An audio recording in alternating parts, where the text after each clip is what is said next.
wabarakatuh. Hai, kami dari kelas 12 IPA akan menyampaikan sebuah kisah yang berjudul Alqamah Anak Durhaka.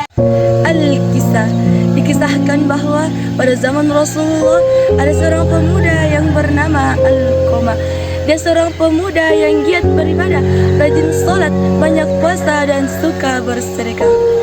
Suatu ketika dia sakit keras, sekarat dan sangat mengganaskan. Istrinya berkata, "Ada apa wahai suamiku? Mengapa keadaanmu seperti ini wahai suamiku?" Terus-menerus menangis dan kemudian sang istri pun mengadukan hal ini kepada sahabat-sahabat Rasulullah sallallahu alaihi wasallam. Istrinya tidak paham mengapa hal ini terjadi pada Alqamah. Alqamah, laki-laki yang soleh, ternyata harus di detik-detik terakhir hidupnya sangat kesulitan bahkan untuk menemui ajalnya. Maka ketika sahabat Rasulullah sallallahu alaihi wasallam yang mendengarkan penjelasan ini dari istri Alqamah, kemudian mengadukan kepada Rasulullah, "Wahai Rasulullah, pemuda bernama Alqamah sekarang dalam keadaan yang sekarat Rasulullah." Bahkan istrinya berulang kali untuk mentalkinkan. Alqamah tak juga bisa mengucapkan kalimat syahadat maupun kalimat la ilaha illallah. Rasulullah sallallahu alaihi wasallam kemudian terdiam dan berkata kepada para sahabat-sahabatnya, Bilal bin Rabah, Juhaid dan Ammar bin Yasir, "Coba kalian teliti, apakah Alqamah masih memiliki orang tua?" Ketiga orang sahabat ini menjawab, "Ya Rasulullah, Alqamah memang masih memiliki seorang ibu yang sudah sangat tua renta, yang tinggal tak jauh dari rumah. Coba kalian ke sana dan tanyalah pada sang ibu apa yang terjadi, dan mintalah sang ibu untuk datang kemari bertemu denganku, atau kalau tidak aku yang datang mengunjungi ibu Alqamah." Maka pada akhirnya ketiga orang sahabat ini pun berkunjung ke rumah ibu Alqamah dan mengatakan, "Ibu, Rasulullah memanggilmu untuk datang ke rumah Rasulullah, atau kalau kau tidak bisa datang, maka Rasulullah yang akan menemuimu." Ibu yang tua renta ini mengatakan, "Akulah yang lebih pantas untuk datang ke rumah Rasulullah, bukan Rasulullah yang datang mengunjungiku." Maka dengan tongkatnya yang tertati-tati, sang ibu tua ini berjalan menuju ke rumah Rasulullah. Dan ketika sang ibu bertemu dengan Rasulullah, dia mengucapkan salam. "Assalamualaikum wahai Rasulullah." Rasulullah pun langsung menjawab salam dari sang ibu tersebut. Lalu Rasulullah SAW langsung bertanya kepada sang ibu, "Ibu, kau tahu bagaimana keadaan anakmu sekarang?" "Aku sudah mendengarkan tentang anakku wahai Rasulullah. Aku sudah mengetahui keadaannya wahai Rasulullah."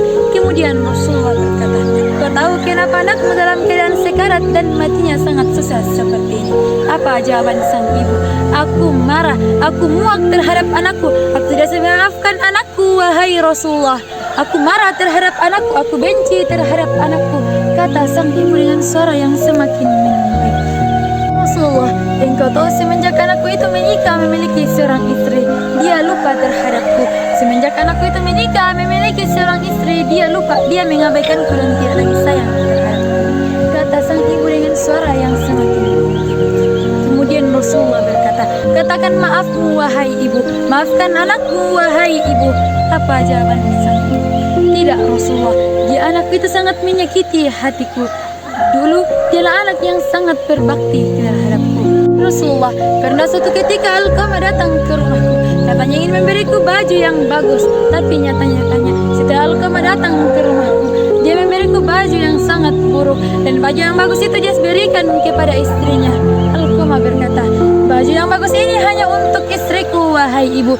Baju yang bagus ini hanya untuk istriku wahai ibu." "Rasulullah, aku pernah datang ke rumah Alqamah. Aku dalam keadaan lapar Rasulullah." Kemudian apa jawaban Alqamah? "Aku tidak memiliki bahan makanan wahai ibu. Makanan ini hanya untuk anak dan istriku wahai ibu. Nanti istriku marah ibu." "Rasulullah, engkau tahu apa perlakuan anakku itu selanjutnya? Aku pernah berhari-hari tidak makan. Aku menyuruh seorang utusan untuk datang ke rumah Alqamah, tapi apa jawaban Alqamah? Kami tidak memiliki bahan makanan utusan. Tolong sampaikan kepada ibuku bahwa kami tidak memiliki bahan makanan untuk beberapa hari ini. Hanya untuk istri dan anakku saja. Kau tahu Rasulullah bagaimana perasaanku. Dulu dialah anak yang sangat berbakti terhadapku, tetapi semenjak dia memiliki istri, dia lebih sayang istrinya dibandingku Rasulullah. Bagaimana mungkin aku bisa memaafkan anak yang lebih sayang terhadap istrinya daripada aku, wahai Rasulullah? Rasulullah menghela nafasnya. Dia paham apa yang dirasakan oleh sang ibu. Kemudian Rasul tidak bisa memutuskan apapun. Rasul hanya mengatakan kepada para sahabatnya, segera ambil kayu, segera ambil dan bawa kemari. Ibu Alqamah yang tadinya marah melop-lop dan tak kuasa membendung air matanya pun berkata, Rasul, untuk apa engkau ingin mengambil kayu? Apa fungsinya kayu itu? Kemudian Rasulullah SAW menjawab dengan lembut kepada sang ibu, aku tidak bisa memutuskan apapun ibu.